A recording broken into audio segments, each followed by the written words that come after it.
This guy is a criminal who just got out of prison. He was previously jailed for harassing a young girl. Not only that, but he also left her with a permanent disability, yet the court only sentenced him to 7 years. After serving his time, this madman even wanted to go after his victim again, believing that she was the reason for his downfall. Little did he know that just as he was about to strike, a mysterious figure dressed in black appeared. With his bare hands, the man beat him so badly that his face was left unrecognizable. The criminal realized that this mysterious person was the one who maintained order and punished unrepentant criminals. But what shocked him the most was discovering that the person who had ruthlessly beaten him was none other than the calm and gentle police officer named Ji-yeon.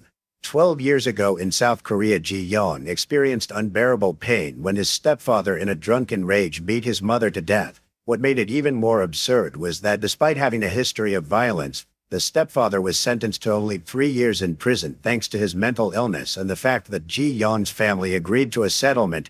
As he left the courtroom, the stepfather gave Ji-yeon a menacing look, silently threatening him. But whenever Ji-yeon recalls that moment, he can never forget the pitiful image of his mother lying silently on the ground. From that point on, the seed of revenge was planted in Ji-yeon's young heart.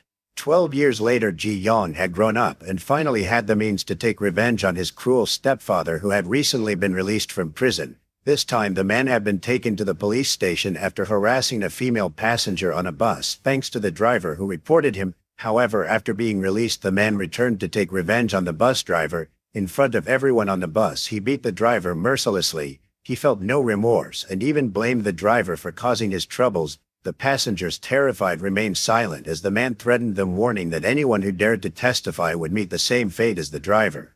No one knew that this arrogant criminal had been secretly watched by a mysterious figure. The man noticed someone was following him but showed complete disdain, believing no one would dare touch him. Hearing that the criminal had no remorse, the mysterious man said nothing and directly punched him. Though using only his bare hands, the criminal was no match for him. The fight was over in no time. But the criminal who had brought this upon himself never imagined that the man teaching him a life-changing lesson today was none other than his own stepson, Ji-yeon. Of course, compared to what his mother endured, and after 12 years of suppressing his anger, this beating was still far too lenient. However, Ji-yeon's actions didn't stop after this successful revenge. Once someone begins to fight evil with violence, the only difference is between the first time and countless times thereafter. By day, he was an exemplary student at the police academy, fighting to uphold the law. But by night, he hid in the shadows, becoming a vigilante who punished evil, protected justice, and used harsh methods to make those who bent the law pay dearly. Today, Ji-yeon saw a news report about 2 thugs urinating in front of someone's basement window. When the male homeowner tried to stop them, the 2 thugs brutally beat him. However, because the area was remote and had no surveillance cameras, the thugs were ultimately acquitted. What was even more infuriating was that the 2 thugs continued to harass the family daily. While the man was in the hospital, they insulted his wife and child. Learning about this, Ji-yeon went there that night, with his usual style. Wearing a hood and fighting barehanded, Ji-yeon preferred to let his fists do the talking with scum like them. The mother and child inside the house heard the sounds of a fierce fight outside, which suddenly fell silent. When a wooden plank fell, they realized the 2 thugs had been beaten so badly they couldn't get up. Shortly after, the incident was reported on TV, and Ji-yeon could feel the gratitude of the family. This made Ji-yeon feel that justice had been served, and from that moment on he couldn't stop. Having experienced injustice himself, Ji-yeon wanted to punish even more those who evaded the law or managed to escape legal punishment.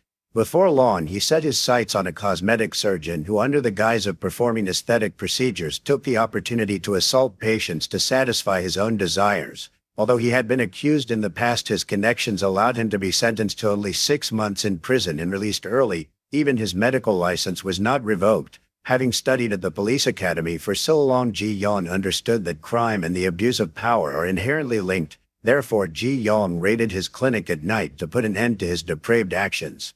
The doctor, confused about what was happening, stepped forward to intervene, but was grabbed by the throat by Ji-yeon. Ji-yeon lifted him up as if he were a chick. Then came a brutal beating from him directed at this beast of a man, ensuring that the doctor would never commit evil again. After injecting him with anesthetics, Ji-yeon crushed his right hand, permanently eliminating his excuse to perform surgeries on others. Once the punishment was dealt, Ji-yeon calmly removed all the surveillance cameras. However, he later saw on TV that the doctor showed no remorse and even claimed to be a good person facing a villain.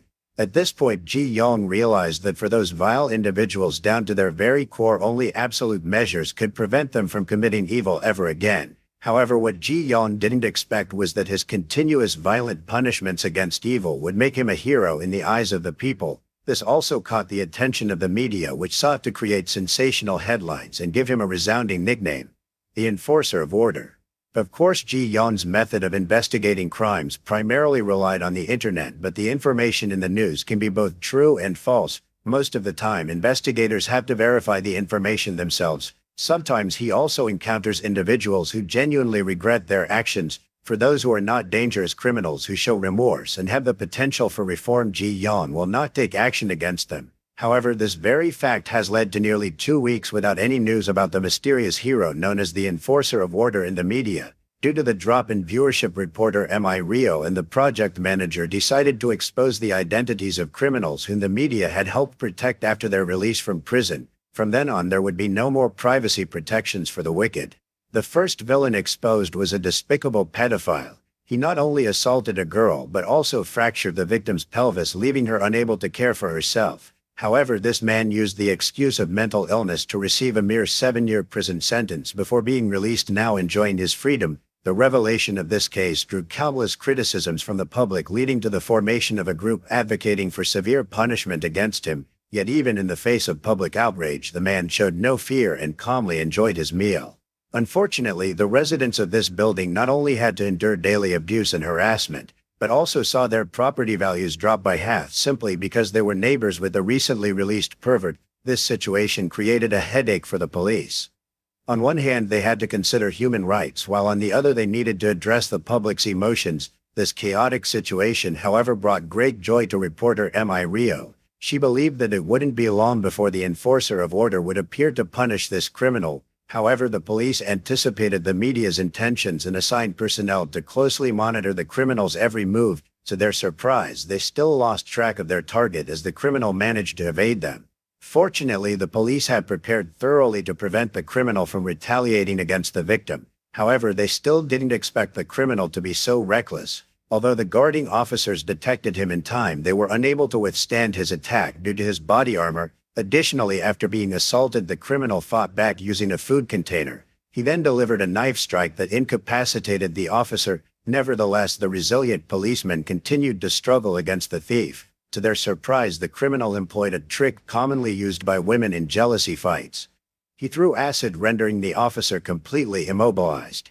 The noise outside had drawn the victim's attention. This inadvertently put the girl in the criminal's sights. Just as she was about to be taken away by him, the severely injured officer summoned all his strength and lunged forward, creating an opportunity for her to escape. But how could a weak girl possibly outrun a vicious criminal? This scoundrel truly had a warped worldview. Now he blamed the girl for causing him to become a criminal. When perpetrators shift the blame to their victims, they often use the law of the jungle as an excuse, claiming it is natural to continue victimizing others.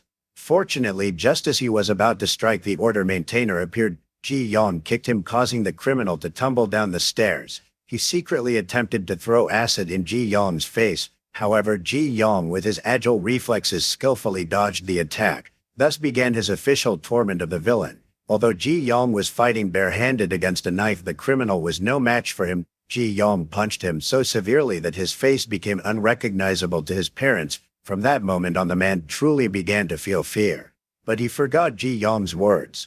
If he wanted to blame someone, he should blame the law for releasing him.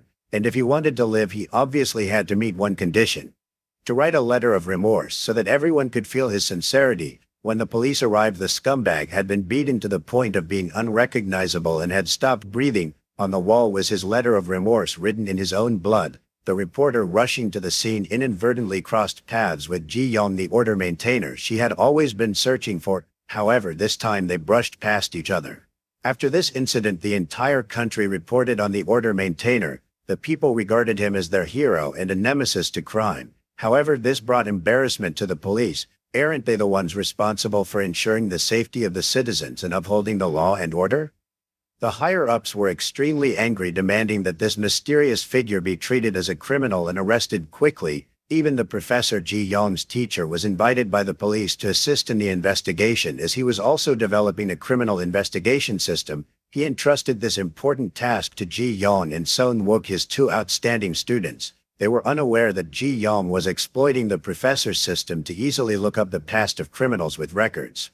This time he targeted a murderer. Old Seo, along with a teenage delinquent, broke into the former owner's house and brutally attacked the entire family of three, including the two small children. After the incident was uncovered, the police caught the two criminals happily enjoying themselves in a bar. However, because the juvenile accomplice took the blame for Old Seo, he was only sentenced to 2 years in prison before being released. After his release, he showed no remorse and casually posted pictures flaunting his life of freedom on social media. To investigate this scoundrel, Ji Yong took advantage of the weekend break from school to go home and accepted his friend's invitation to a nightclub. Even his friends were surprised by his appearance. Ji Yong, who was always strict with himself, finally showed up. No one knew that while everyone was looking for handsome guys and beautiful girls, Ji Yong was there to monitor his target.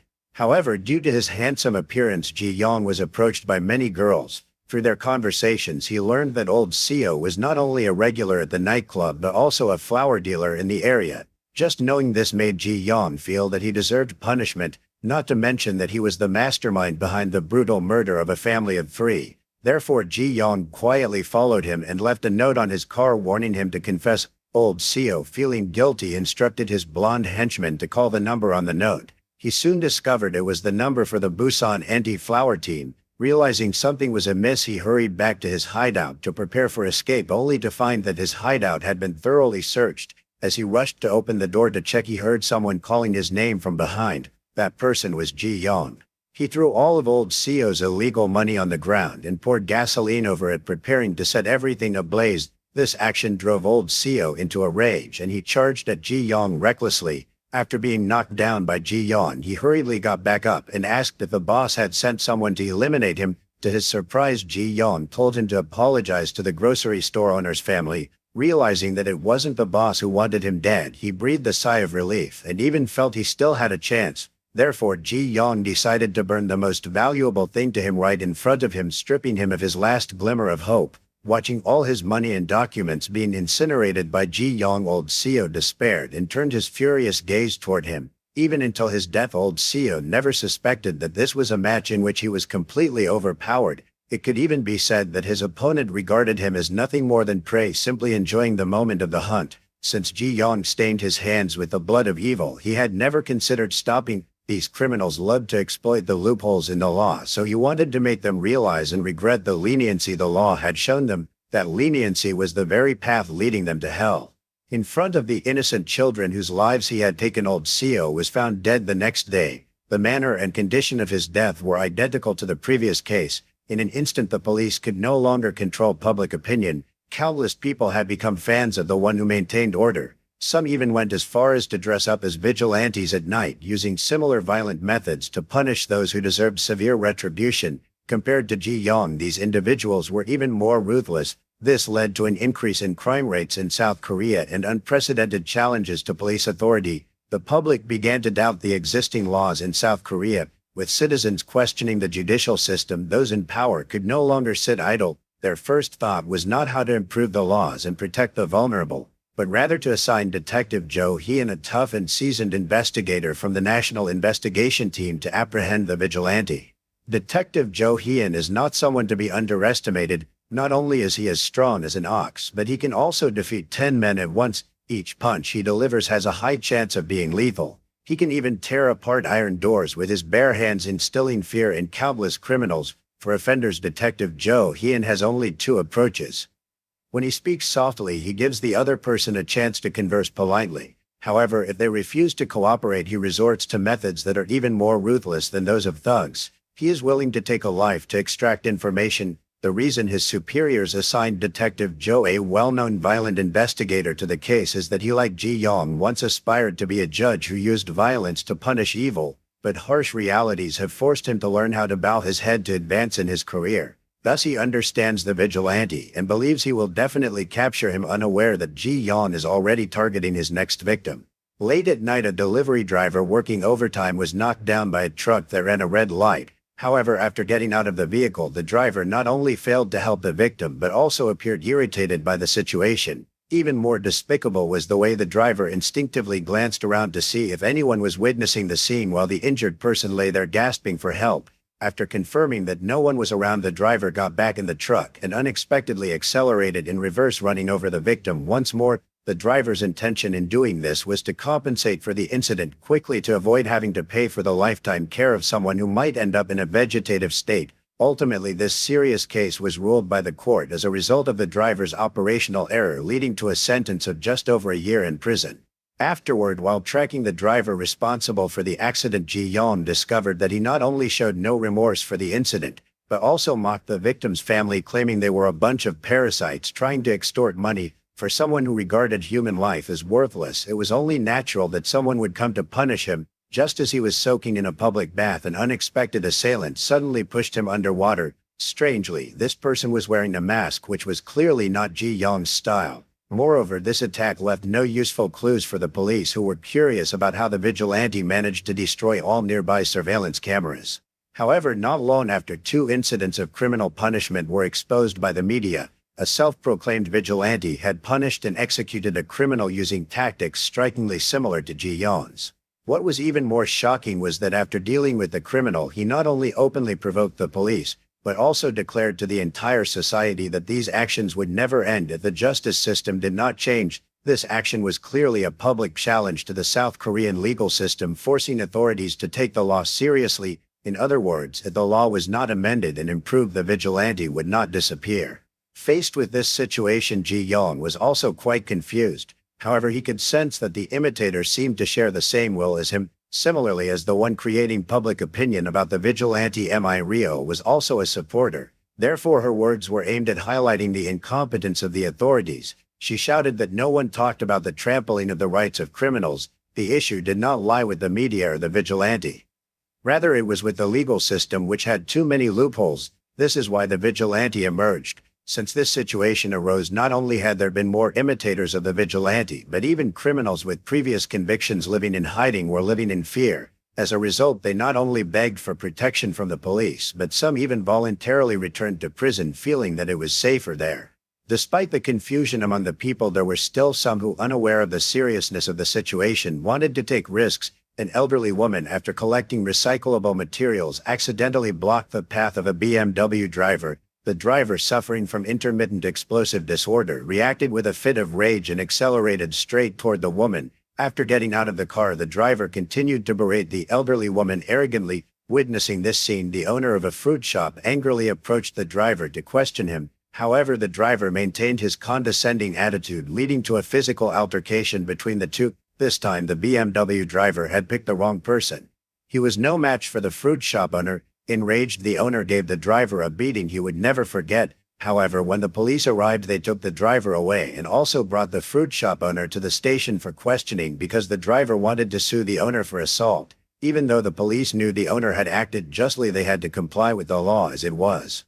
Not long after, Ji-yeon saw on the news that the elderly woman had passed away due to not receiving timely medical attention. He couldn't believe it, and then felt a surge of anger because this poor woman was a neighbor he had always helped. He knew well that she had worked hard collecting recyclables from dawn until late at night to pay for the medical treatment of her bedridden husband. Now, not only had she been killed by that scoundrel, but she was also being hunted down by the brother of that scoundrel to seek a settlement. For that alone, Ji-yeon could not forgive these two vile brothers. So he quickly confronted the brother and gave him a beating he would never forget. After teaching that scoundrel's brother a lesson, Ji-yeon sneaked into the hospital to warn the scoundrel that it would be best for him to pray for the judge to give him the harshest sentence. If not, when he got out of prison and crossed paths with Ji-yeon again, it would be the moment he descended into hell.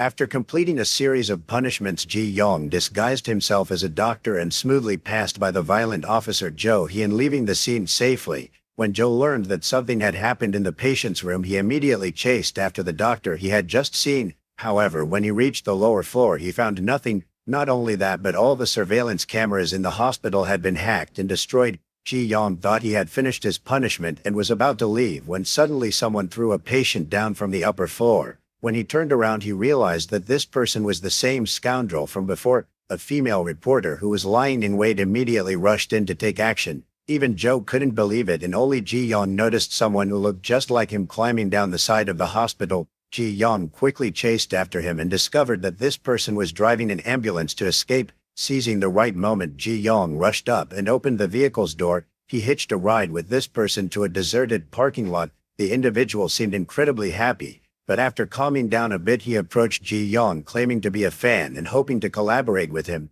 If that wasn't possible, he offered to be Ji Yong's assistant instead. However, Ji Yong was uninterested in the offer and directly attacked the man. This person was quite agile, dodging all of Ji Yong's attacks.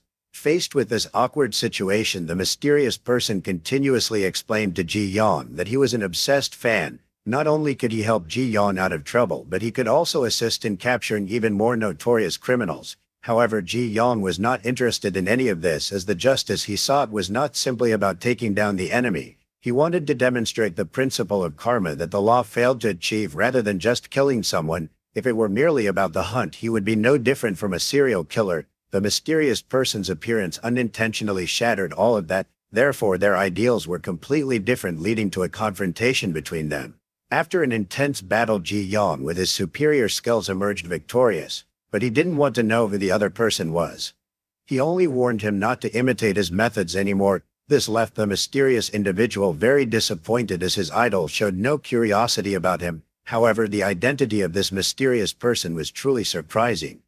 He was Gang OK, the vice president of the DK Corporation. Unlike Ji Yong, who had faced hardships, Gang OK was born with a silver spoon in his mouth but had dreamed of becoming a hero since childhood. Therefore, his way of handling criminals was often similar to that in American movies, directly eliminating them. However, due to his identity, he could not reveal himself to the public. Until Ji Yong appeared, he had become an obsessed fan of the vigilante and secretly helped him clean up the aftermath. Thus, in some of Ji Yong's previous cases, the surrounding surveillance cameras had been handled by Gang Oak's people. This was one of the reasons the police could not investigate. Now that he knew Mi Rio had damaging evidence against Ji Yong, he personally went to the television station and lied, claiming to be a friend of the vigilante. He requested Mi Rio to hand over the evidence, arguing that they should protect the warrior acting for justice because they both shared the same goal: to experience the pure joy of fighting crime. One was doing it to create viral content, while the other genuinely wanted to challenge the judicial system and change unjust laws. Therefore, both were willing to stand by Ji Yong's side. Meanwhile, through several cases and the methods used in the crimes, Zhou felt that the perpetrator had an extremely strong capacity for resistance, acting in a very secretive manner and likely being someone within the police system. However, he noticed that from their encounter that night, there was no officer in the current police force as passionate and righteous as Ji Yong. Therefore, he brought documents to consult a professor knowledgeable in criminal psychology for assistance. Unexpectedly, Zhou encountered Ji Yong once again. This familiar feeling made Zhou keenly aware of the situation. However, he did not confront Ji Yong directly but had already made a decision in his heart, so he continued to seek out the professor, who informed him that the students helping him build the criminal investigation system were two students he particularly valued for their strong sense of justice. It was clear that Zhou had also guessed the identity of the order keeper. Zhou said directly to the professor, "If the order keeper is really a police officer, what will you do?"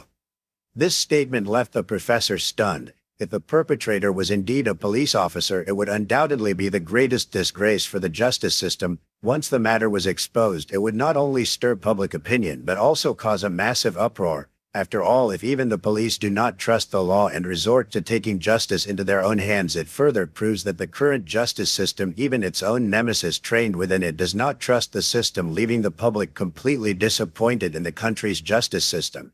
Therefore, Zhou came up with a plan: to find an unfortunate person among the imitators of the order keeper to serve as a scapegoat, thus bringing everything to an end. However, the premise was that no one could know that Ji Yong was the true order keeper, so the first thing he did was hint and warn Ji Yong. "I know you're the order keeper. Don't continue to recklessly commit crimes. If you keep causing trouble, I won't be able to protect you." Not only that, to erase any traces that Ji Yong might leave behind, Zhou went to a store to retrieve the surveillance camera. It was known that the camera had been taken by the thug's brother. Therefore, Zhou went alone to their hideout. This part showcases Yosh's monstrous nature. He charged directly into the midst of the thugs, fighting with a terrifying strength like a wild beast that could send shivers down anyone's spine. Moreover, he used only one hand to tear apart the iron door, demonstrating his extraordinary combat power. Upon witnessing this, the thug's brother was left stunned, no longer daring to say anything at all.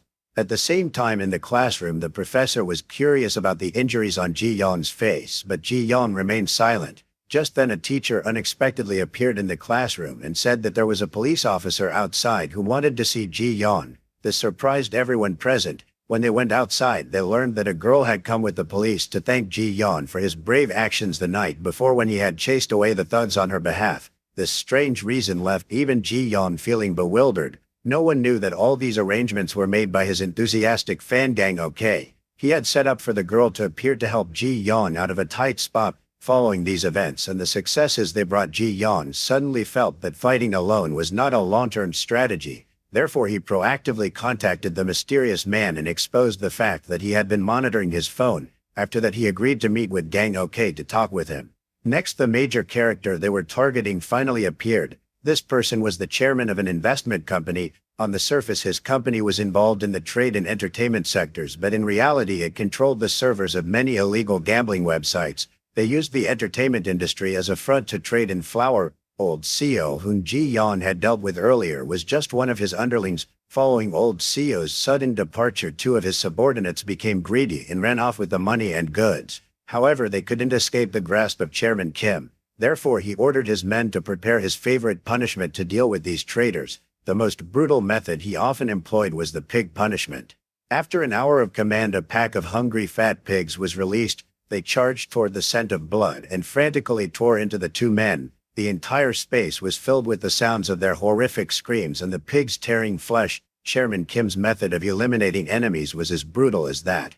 However, during the time Ji Yong was silent, Mi Rio and her senior were investigating a case when they discovered that the whistleblower had taken his own life at home. Both knew very well this was not a suicide, as the victim had contacted her senior the day before and claimed he would provide them with important information. Yet unexpectedly he mysteriously passed away at home the following day. Based on the information the victim provided before his death, the two went to the address he had given. After breaking into a warehouse, they were astonished to find that inside this sprawling factory covering thousands of square meters were servers used for a chain of illegal underground industries. While the two were filming to gather evidence, they suddenly heard the sound of a door opening. A mysterious man walked in searching and quickly discovered the two of them. In an effort to save Mi Rio, who was fleeing, her senior bravely tried to block the mysterious man, but as a result he lost his life to the enemy's blade. Thanks to her senior's sacrifice, Mi Rio successfully escaped by driving away. When she reported to the police and returned to the scene, the entire warehouse was empty. All the servers had been cleared out and there was not a trace left of her senior's body or blood. At this moment she realized that the opponent had clearly planned and set a trap for them. To honor her senior's sacrifice, Mi Rio decided to fight to the end and publicly reveal the footage she had secretly recorded. She also directly targeted the mastermind Chairman Kim and the crime lord behind him. Chairman Kim, who was still unaware of what was happening, turned on the TV after receiving a call from the crime lord and watched the news. He angrily realized that things had gotten complicated. Mi Rio not only exposed his past wrongdoing but also revealed the identity of a senior inspector and the honorary principal of the police academy. Her actions were not only intended to be seen by the public but also to be noticed by the one who maintains order, Ji Yon, who despises evil. Especially when Ji Yon learned that the wicked criminal was linked to the principal of the police academy, he could hardly contain his anger. The justice he always upheld was being manipulated by a bunch of corrupt people. Therefore he was determined not to let this go. As for Mi Rio, the one who bravely exposed the truth, her program was ordered to be halted by her superiors and she was kidnapped by Chairman Kim's men. However, just when the kidnappers thought they had succeeded, a strong man approached. This timely figure was Joe. Joe had anticipated that Mi Rio would be in danger after the incident, and he once again advised her not to continue luring the one who maintains order to appear and complicate the situation. But she pretended not to understand, even teasing him about whether he didn't want to catch the one who maintains order or if he didn't want him to be caught. Joe quickly asserted that he would soon chain the one who maintains order. He aimed to prevent the situation from escalating and to quickly find a scapegoat for the one who maintains order. Joe used the name of a subordinate he had found as a clue and went alone to Chairman Kim's hideout, where he dealt with his enemies. This reckless group of criminals mocked Joe for coming alone, but they didn't know that this would be their last chance to speak. The last words they heard were Yosh's warning that anyone who wanted to live should surrender quickly. Of course, none of them took this seriously because the numbers were too skewed in favor of Joe. However, Joe fought bravely and took down the gangsters single-handedly. After an overwhelming battle, Joe followed his plan by calling in officers to clean up and labeling these cruel criminals as the ones who maintained order. He also lied, claiming that the factory where people were killed using the pig punishment was the site of the maintainers of order's crimes. This was the fastest way to end the situation and destroy the image of the maintainers of order, turning them from heroes into a criminal gang. But the public has sharp eyes and the reporters are not foolish. They voiced their opposition to the police. Even Kim couldn't understand why his cold-blooded henchmen had turned into a group of maintainers of order, and it was clear that Joe was a subordinate of TAE. Why was he helping Mi Rio and ruining his plans? After doing all this, Joe thought everything would end, but unexpectedly Ji Yong refused to remain complacent as he wanted. He tracked down the supplier of flour to Lao Sio and seized the opportunity to take action while the man was about to commit a crime. Ji Yong beat him up mercilessly and grabbed his hair, forcing him to open the safe to obtain evidence of Kim's crimes. Soon after, the police received a report and Joe arrived at the scene. He recognized this as Ji Yong's work with a familiar method and no clues or surviving witnesses. This proved that the police had yet to catch the true maintainer of order who had disrupted Yosh's plans. This made Mi Rio more confident but infuriated Kim, as the henchman who was murdered was in charge of his drug trade records. The plan was ruined and Joe was extremely angry. Ji Yong didn't know this, so Joe would no longer show mercy. The chase between the two officially began. With Joe hot on his heels, Ji Yong no longer hid. After all, the opponent already knew his identity, so there was no need to run anymore. Looking at Ji Yong, Joe saw himself in his passionate youth. Therefore, he wanted to give Ji Yong another chance, personally guiding him to achieve great things. However, Ji Yong felt embarrassed by this and even turned the question back to Joe, asking if he truly understood what justice was, and if he did understand, had he ever stood on the side of the underprivileged. Faced with Ji Yong's question, Joe was left speechless. Seeing Ji Yong filled with indignation, he recalled his oath under the national flag. However, as an outsider, Joe understood that Ji Yong's biggest mistake was his confidence in never being wrong. This is why he did not abide by the law, even challenging legal authority. If left unchecked, he would become a terrifying monster, posing a danger to society. Faced with Yosh's evasive response, Ji Yong couldn't contain his anger. In his eyes, Joe was no different from a corrupt cop. He wanted to rush in and teach Joe a lesson, but unexpectedly Joe was as strong as a wild beast. Ji Yong had no chance to resist. Clearly he was skilled, but Joe was even better, and with the added advantage of his physicality, Ji Yong had no chance of winning. But despite being knocked down time and again, Ji Yong still stood up to speak for all the marginalized and victims. He declared that even if he had to become a demon, he would become a demon that eradicates evil. Ji Yong's questioning left Joe unable to refute him. Afterward, Joe let Ji Yong go once again, wanting to resolve this pressing issue in his own way. However, he didn't expect that his superior TAE had suspended Joe from duty. Even so, Joe could only endure. He understood that this was not the right time to overthrow TAE. At the same time, even though Ji Yong was beaten and bruised, he was fortunately rescued by Gang OK. Upon waking up, Ji Yong learned that Mi Rio had been fired by TAE. He then asked Gang OK to use the money to establish a news studio so that Mi Rio could continue to monitor and report on the wrongdoings of Kim and TAE. Seeing that Mi Rio was still reporting, TAE was extremely angry, but currently they didn't have much evidence, so to TAE it was merely a nuisance. However, no one knew that after recovering, Ji Yong continued his investigation. He relied on previous records and discovered a church related to Kim, which was likely where he laundered money. Therefore, he secretly entered the church and took down the man who was transferring money, copying all the criminal evidence onto a USB drive. After that, he sought out Gang OK and handed him the USB, asking him to pass it on to Mi Rio to continue the reporting. From this moment on, the two officially collaborated. However, Ji Yong understood that just having this evidence was still not enough to bring down TAE. Only by creating a shocking news story would things gradually move in the direction Mi Rio was reporting. Therefore, Ji Yong targeted the pastor who laundered money for Kim. This time, Ji Yong wanted to escalate the situation. The wolf in sheep's clothing had to become a sacrificial offering in this battle. He showed no mercy in sending the one who used God to commit these immoral acts down to hell. After the departure of the pastor, Kim and TAE felt like birds afraid of a bending branch. This was because the pastor had too much evidence of their secret dealings. Therefore, TAE demanded that Kim deal with the situation immediately, and Kim assured him that he would clean up all those involved within 5 days. As the enemy had yet to identify who the real enforcer was, their first target naturally became Mi Rio, who always had the information. But at that moment, Joe, who had been silent for a long time, suddenly appeared. He warned Mi Rio not to play with fire or else no one would be able to save her. However, Mi Rio was not afraid of such threats. Ever since she began investigating the case, she had disregarded her own life. Seeing that he could not persuade her, Joe felt helpless. Just as he was about to leave, a mysterious assassin appeared. Joe truly was a strong man, like a fierce beast. The ruthless assassin gained no advantage at all. Just when Joe was about to take down his opponent, another ferocious and larger beast charged in to attack. It turned out to be Chigu, the muscle-bound assistant of the seasoned assassin. Although Chigu was strong as an ox, he lacked Yosh agility. After a series of ineffective attacks, Joe quickly identified his opponent's weakness and used it to counterattack. Just when Chigu was getting beaten, the seasoned assassin finally returned. The surprise attack left Joe unable to move. 2 against 1 was a disadvantage Joe could hardly overcome. Even during his counterattack, he was struck by the assassin's sneak attack to his side.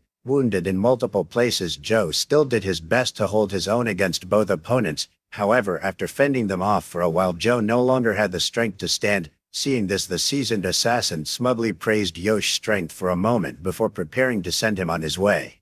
But just at that moment, someone suddenly arrived to save Joe in time. The one who came was Ji Yang. Just as it seemed the two sides would plunge into a fierce battle, the sound of police sirens echoed from afar. The seasoned assassin and Chigu had no choice but to quickly retreat. Joe was then taken to the hospital for emergency treatment and even made it onto the news. But what was strange was that the video of him being attacked was recorded by a witness hiding nearby. This entire operation was orchestrated by Ji Yang. He wanted to turn Joe into a victim to stir the wrath of this beast, making him one of them. This would surely give them an advantage. It was indeed a case of one person's misfortune being another's fortune. Tae faced pressure from his superiors, who demanded that he quickly deal with Kim's mess. Otherwise, if they got involved, no one would survive. While Kim was angrily berating the incompetence of the seasoned assassin, he was unexpectedly met with a retort from the opponent. The assassin not only refused to obey orders but also threatened to hunt Kim down if he continued to talk back. At that moment, Kim realized that this seasoned assassin had never been on his side, and the only person who could control him was Tae, who had colluded with him. What surprised Kim even more was that Ji Yang had discovered the location of his server. He not only set fire to destroy the place but also took down all the employees inside, then seized all the money and evidence of wrongdoing. This left Kim completely stripped of his most profitable industry. Later, Ji Yang even donated the ill-gotten money to an orphanage. After obtaining direct information, Mi Rio continued to report on the case, once again targeting Kim and Tae. Seeing everything spiraling out of control, Kim realized he had utterly failed. Thus, he shamelessly begged Tae for one last chance. However, the opponent directly told him that their superiors had decided to abandon him. Nevertheless, if Kim were to sink, he would ensure everyone went down with him. He knew that the money he had earned over the years had been used by Tae to fund his superiors' election campaigns, so there were certain things he was aware of to some extent. However, the cunning fox Tae had already anticipated this trick from the opponent and lied that, as long as Kim obediently served a few months in prison and waited for everything to calm down, he could get out and continue. If not, it wouldn't just be about whether he could live peacefully in the future, but whether he would even survive at all. Seeing that Tae had spoken so ruthlessly, Kim felt helpless and resigned. He furiously blamed his incompetent subordinates for the situation. Not wanting to sit idly by and accept his fate, he decided to do his utmost before going to prison to garner some merit in front of his superiors. Thus, he targeted the person maintaining order. The first victim was the director of the orphanage. After receiving a gift from the enforcer, she became the first target of the thug's revenge. The second target was Mi Rio, who was always in contact with the enforcer. Consequently, the thugs gathered in large numbers, wanting to break through from here. Sensing the impending danger, Mi Rio not only didn't think about running away, but also installed multiple cameras in her office, intending to use herself as bait for everyone to see. After a thorough search and destruction, Mi Rio was still captured by them. Just when Mi Rio was being forcibly taken away, Gang OK, who had been entrusted by Ji Yang, suddenly appeared and confronted them directly. As the fight was about to end, Mi Rio finally saw the true face of the enforcer. They didn't expect Gang OK to be so fierce. Even Mi Rio couldn't believe that her boss Gang OK was the very enforcer she had been hoping for. Meanwhile, Ji Yang was on his way to provide support. When he saw Mi Rio being safely escorted by the police, he felt relieved. Mi Rio was taken to the police station but did not disclose any information about the enforcer, leading the Special Task Force captain to suspect that she was an accomplice of the enforcer. Unfortunately, without evidence, they could not hold Mi Rio any longer. After returning home, Mi Rio reflected on Gang Oak's words to her. "My friend is in danger. If something like this happens again, don't risk it alone. Just run away. We still have much to do." This indicated that the enforcer was someone else and Gang OK was merely a collaborator. Just as she was calming down, the lights in the house suddenly went out. After learning about the situation, Ji-yeon felt that things were becoming increasingly complicated. He and Gang OK discussed their desire not to drag any innocent people into this matter. Therefore, they needed to devise a perfect plan. Previously, Joe had investigated the new Special Task Force captain who would undoubtedly target Ji-yeon as well. They needed to ensure that the enforcer was linked to the police academy. From there, they would conduct a search of the entire academy, leaving no room untouched, not even the principal's office. Ji-yeon had secretly planted evidence of Kim and Tai's crimes in Tai's principal's office. Before long, the stern captain discovered the evidence and took it in front of Tae. For stubborn individuals like Tae, he preferred not to waste words, opting instead to make a phone call in secret from a corner. Just as the captain hurriedly took the evidence away, he was unexpectedly hit by a truck. After recovering, Joe learned that his friend had passed away, and he was truly furious. Those high and mighty bastards completely disregarded the lives of their subordinates. No matter how high you climb, one word from someone else can make you fall. Therefore, Joe sought out Ji-yeon again. He understood that the plan to harm others using a borrowed knife was Ji-yeon's strategy. After a debate about righteousness and justice, Joe could see the burning desire in Ji-yeon's eyes. Ji-yeon's determination moved Joe. At that moment, Kim was handling matters when he suddenly received a call from the company. It turned out that Ji-yeon had taken the initiative to break into his company. He demanded that Kim surrender Mi Rio and the transaction data. Otherwise, he would not return the previous data. However, Ji-yeon didn't know that Mi Rio was not actually in Kim's possession. Kim immediately thought of the person who could have done this, someone who also worked for Tae. It could only be the assassin Fang. Therefore, Kim called Fang to express his intention to cooperate in resolving the troubles for his superior. Meanwhile, Fang was using extremely ruthless methods to extract information from Mi Rio, but he discovered that she was not only tight-lipped but also had nails as tough as bone. Therefore, the best course of action at this moment was to cooperate with Kim to capture the person maintaining order first. However, before that, Kim wanted to deal with a subordinate who had failed him multiple times. This once reliable henchman had caused Kim to fall into the passive position he was currently in. For those who were useless, Kim never showed mercy. Following Han's advice, Kim brought hundreds of henchmen to the designated arena. First, he had people control the entire surveillance center, then ordered everyone to monitor a man wearing a black hoodie. But as they waited all day, by evening when the match began, the men in black hoodies started pouring into the arena. This left Kim stunned. It was then that he realized tonight was themed around an electronic music festival. It seemed the opponent was smarter than he had imagined.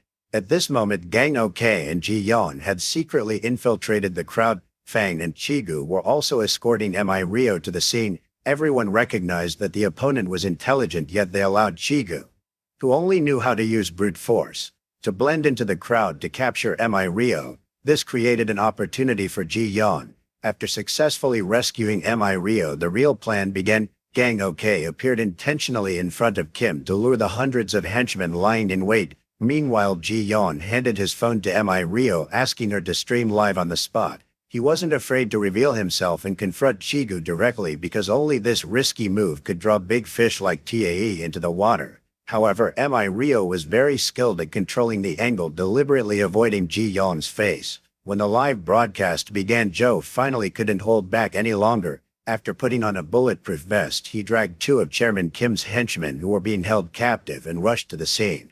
The scene was incredibly chaotic. Hundreds of people had been led by Gang OK to the main battlefield. In an instant, a brawl erupted. Chairman Kim's henchmen attacked recklessly, striking anyone without concern. As a result, Chigu was stabbed multiple times. Seeing that the opponents were numerous and hard to handle, Joe drove into the fray. After crashing into Chigu, Joe got out of the car with two of his subordinates. He warned everyone that he was a police officer and anyone who dared to resist would face no mercy. The two subordinates knew well that compared to old Fang, he was the real monster to fear. Regarding their choice of sides, they believed they had made the right decision. Chairman Kim had lost all reason at this point and only wanted to take down the law enforcement officer and regain the evidence and data from them. He launched a fierce attack. Just as he was about to stab Ji-yeon, a man in a black hoodie attacked from behind, saving Ji-yeon. However, Chairman Kim unleashed all his fury on this mysterious man. After subduing Chairman Kim, Ji-yeon approached to examine the situation and realized that this man was Son-wook, his close friend. It turned out that Son-wook had always known Ji-yeon's identity and had helped him hide it, even silently protecting him. At that moment, a powerful police force arrived and surrounded the area. Son-wook, who was on the verge of death, said that he trusted Ji-yeon's every decision, so Ji-yeon should do what he wanted. Seeing Chairman Kim attempting to flee, Ji-yeon immediately chased after him. Everyone was trying to escape. Old Fang, who was tailing Chairman Kim, wanted to take his life. As they chased deeper inside, Gang Ok told Ji-yeon to go on alone while he would stay behind to block the pursuers. This also aligned perfectly with the personal heroism he had always desired. The cornered individuals immediately plunged into a brawl. Joe quickly appeared to join in and help balance the fight, so Joe would battle Old Fang while Ji-yeon faced off against Chairman Kim. Clearly, these were one-sided fights and the outcome was easy to predict. Joe and Ji-yeon swiftly gained the upper hand over their enemies. Before long, Ji-yeon and Joe had both subdued their opponents, but just then the doors suddenly closed. Applause erupted as Tae made his entrance. He looked smugly at the scene of the dog-eat-dog struggle. Chairman Kim thought his savior had arrived and immediately tried to win Tae's favor, stating that he would soon resolve everything. Seeing that Tae wanted to silence him, Old Fang instinctively dodged. After firing an entire magazine, Tae no longer wished to linger with them and directly opened the water release valve, trying to drown them right there. Meanwhile, Tae leisurely reloaded his gun and shot at those in the water. However, due to his poor shooting skills, they found an opportunity while he was changing bullets and began to swim upstream. Ji-yeon furiously punched him without holding back. Just as Ji-yeon was about to finish off Tae, Joe climbed up and stopped him. He hoped Ji-yeon could trust him one last time and hand Tae over to the law.